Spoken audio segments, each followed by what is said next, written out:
आज के समय में हर बिजनेस को अपने डेटा से यूजफुल इंसाइट्स निकालने की जरूरत होती है, लेकिन ट्रेडिशनल डेटाबेसेस से कॉम्प्लेक्स क्वेरीज हैंडल करना मुश्किल होता है, जो बिजनेस इंटेलिजेंस के लिए जरूरी होता है। यहीं पर डेटा वेयरहाउसिंग काम आता है।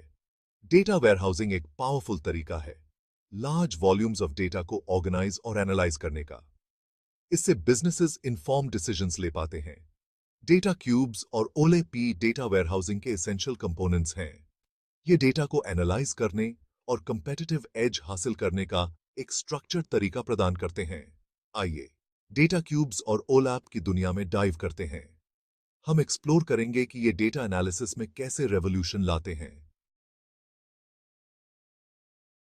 कल्पना कीजिए कि आपके पास आपके बिजनेस डेटा के साथ एक बहुत बड़ी स्प्रेडशीट है। ये बहुत ओवरवेलमिंग है ना? एक डेटा क्यूब इस कॉम्प्लेक्सिटी को सिंप्लीफाई करता है। इसे एक रूबिक्स क्यूब की तरह समझें। हर साइड आपके डेटा के एक अलग डायमेंशन को रिप्रेजेंट करता है। उदाहरण के लिए, आपके पास प्रोडक्ट, टाइम और रीजन जैसे डायमेंशंस हो सकते हैं। मान लीजिए कि आप सेल्स डेटा एनालाइज कर रहे हैं। आपके डेटा क्यूब में एक एक्सिस पर प्रोडक्ट, दूसरे पर टाइम और तीसरे पर रीजन हो सकता है। क्यूब में प्रत्येक सेल एक स्पेसिफिक प्रोडक्ट, टाइम पीरियड और रीजन के लिए सेल्स को रिप्रेजेंट करता है। यह मल्टी डायमेंशनल व्यू अलग अलग पर्सपेक्टिव से डेटा को एनालाइज करना बहुत आसान बनाता है। डेटा क्यूब्स को समझने के लिए हमें तीन की एलिमेंट्स समझने की जरूरत है: डायमेंशंस, फैक्ट्स और हायरार्कीज।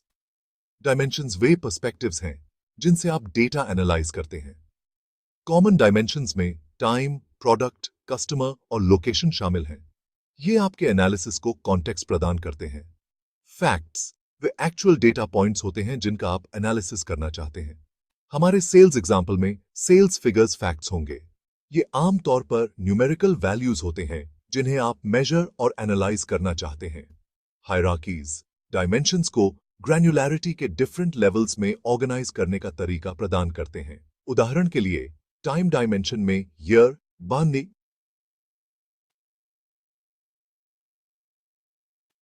क्वार्टर के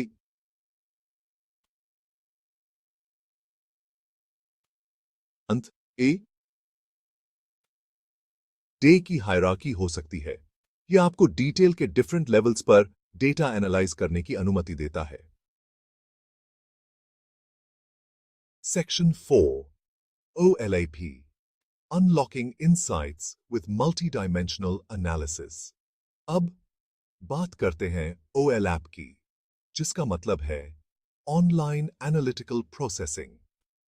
OLAP एक टेक्नोलॉजी है जो डेटा क्यूब्स में स्टोर्ड डेटा का फास्ट और फ्लेक्सिबल एनालिसिस इनेबल करता है। यह यूजर्स को कॉम्प्लेक्स क्वेरीज परफॉर्म करने और रियल टाइम में आंसर्स प्राप्त करने की अनुमति देता है। OLAP यूजर्स को मल्टीपल एंगल से डेटा एक्सप्लोर करने का अधिकार देता है। यह multi dimensional analysis hidden patterns को अनकवर करने और डीपर इंसाइट्स हासिल करने के लिए क्रूशल है। ट्रेडिशनल डेटाबेसेस के विपरीत, जो ट्रांजैक्शंस के लिए ऑप्टिमाइज्ड होते हैं, OLAP डेटाबेसेस एनालिटिकल वर्कलोड्स के लिए डिजाइन्ड होते हैं। OLAP सिस्टम्स स्पीड के लिए बनाए जाते हैं। ये फास्ट क्वेरी प्रोसेसिंग इंश्योर करने के लिए एडवांस्ड इंडेक्सिंग और क्वेरी ऑप्टिमाइजेशन टेक्निक्स का यूज करते हैं। यह इंटरैक्टिव डेटा एक्सप्लोरेशन के लिए एसेंशियल है, जहां यूजर्स अपनी क्वेरीज का क्विक रिस्पॉन्सेज एक्सपेक्ट करते हैं। Section 5 types of OLAP, ROLAP, MOLAP and HOLAP. OLAP के तीन मेन टाइप्स हैं: रोलैप, मोलैप और होलैप। हर टाइप की अपनी स्ट्रेंथ्स और वीकनेसेस होती हैं। आइए हर एक पर करीब से नजर डालते हैं। ROLAP या रिलेशनल OLAP रिलेशनल टेबल्स में डेटा स्टोर करता है। यह लार्ज डेटा सेट्स के लिए सूटेबल है और अच्छी स्केलेबिलिटी प्रदान करता है। हालांकि रोलैप क्वेरीज दूसरे टाइप्स के कंपेयर में स्लो हो सकते हैं। मोलैप या मल्टी डिमेंशनल OLAP एक मल्टी डिमेंशनल अरे स्ट्रक्चर में डेटा स्टोर करता है। मोलैप सबसे फास्ट क्वेरी परफॉर्मेंस प्रदान करता है, लेकिन रोलैप से कम स्केलेबल हो सकता है। होलैप या हाइब्रिड OLAP दोनों ही दुनिया के बेस्ट को कंबाइन करता है। यह फास्ट रिट्रीवल के लिए एग्रीगेटेड डेटा को मल्टी डायमेंशनल स्ट्रक्चर में स्टोर करता है, जबकि डिटेल्ड डेटा रिलेशनल टेबल्स में रखा जाता है।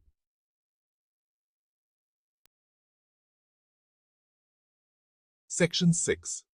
Common OLAP operations: slicing, dicing, drilling, and rolling. OLAP data manipulation और एनालिसिस के लिए पावरफुल ऑपरेशंस का एक सेट प्रोवाइड करता है। आइए कुछ मोस्ट कॉमन ऑपरेशंस एक्सप्लोर करते हैं।